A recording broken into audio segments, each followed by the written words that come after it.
Welcome to Ultimate Survival Gear. Today, as you guys can see, I have something from Merrell. Love Merrell brand. Let's open up the box, see what we got, because they're very popular. Hiking shoes. Merrell Chameleon 8 stretch. Yes, check these things out. Very comfortable. Really nice lacing system, very easy to put on and take off. Excellent Vibram outsole, but we'll talk about all the details later. Currently $130 on Amazon. The link is in the description below. Check it out. I highly recommend just to see the reviews and the rating, which is actually very impressive, but we will talk about all the details later. So, as some of you know, this is not just a regular shoe boot review. This review is specifically for my Ultimate Survival shoes.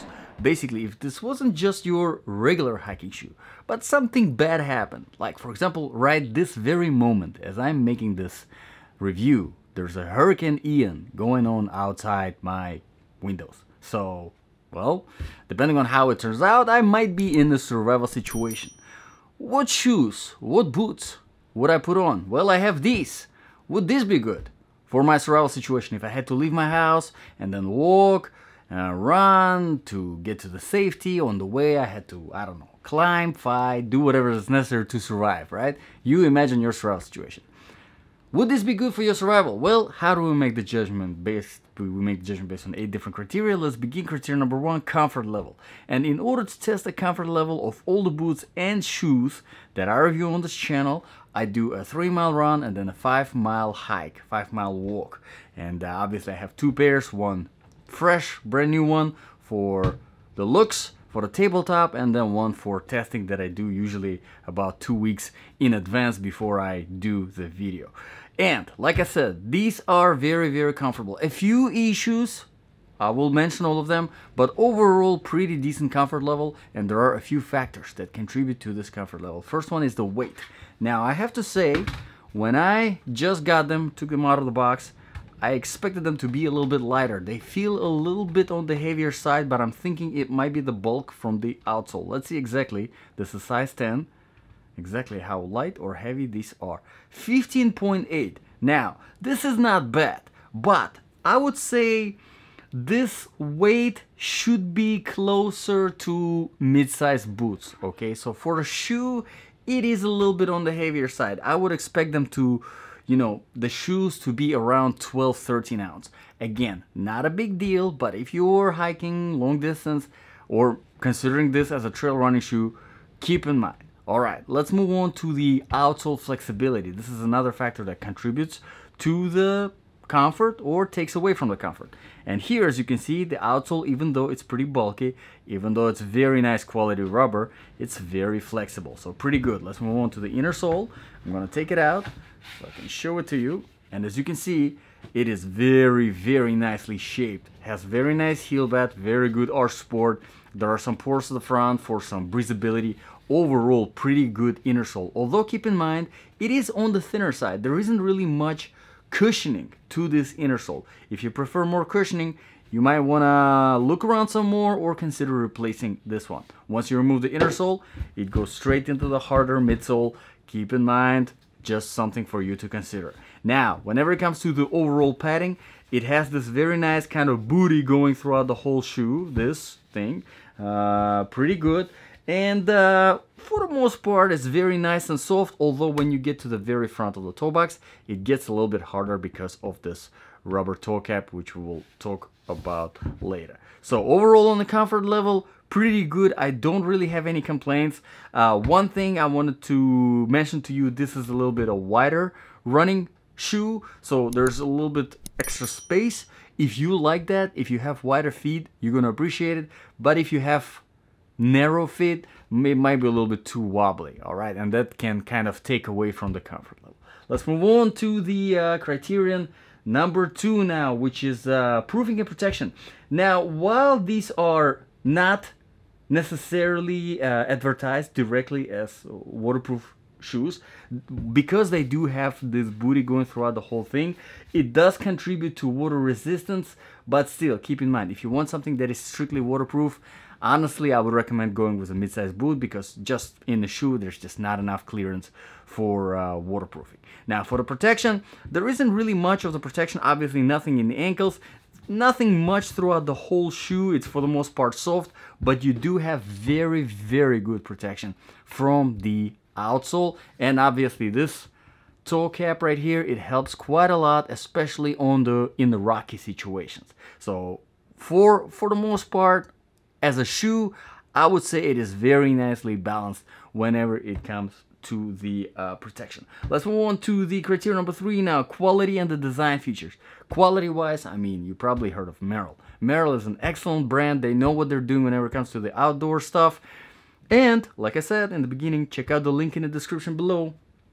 Over 120 reviews, almost 5 stars. So people do like these shoes quite a lot. Now, design features, usually, if you've been watching my reviews before, I talk about the lacing system, and here it's pretty unique. You have this stretchy string. Now, this locking mechanism is a little bit finicky, like you have to adjust to using it. It's easier to tighten it than I untighten it, and for the most part, it is designed so that you tighten it once, and that's it. And then you just put your feet in and put the shoes on and take them off without messing with the mechanism at all. You just maintain it the same kind of adjusted already length. Why? Because the strings are stretchable, and once you're done putting it on, you can just tuck this part in somewhere in here so that it's not in the way if you're doing the run or hiking through some, you know, depending on where you're hiking, some kind of trail with some branches sticking around.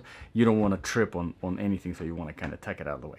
Overall, pretty good lacing system. It's not as smooth as Quick Lace per se, but still pretty good. And I do like the fact that the strings are stretchy. I like it a lot. The only thing that I'm not too happy with is this locking mechanism itself, but again, no big deal because it's designed to, you know, set it once and basically forget it. All right, let's move on to the criteria number 4. Outsole, traction and stability.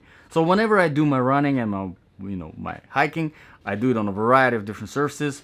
Some asphalt, tarmac, wet sand, dry sand, wet grass, dry grass, rocky road, trail surface, concrete, marble tile, just everything. I try to throw everything at it. And I mean, if you're familiar with, if you're more or less interested in, outdoors activities, trail running, hiking, whatever it is, you know that Vibram is one of the best outsoles, quality rubber out there that really there is. I mean, whenever it comes to hiking, whenever it comes to climbing, Vibram is just, it's really the way to go. I really, really like Vibram. It's quality, it's tough rubber, so no matter what kind of surface you're throwing this shoe on, it's going to perform very, very well. And as you can see, it's nicely balanced between flatness and aggression, so it performs great on pretty much everything else. But here is the thing.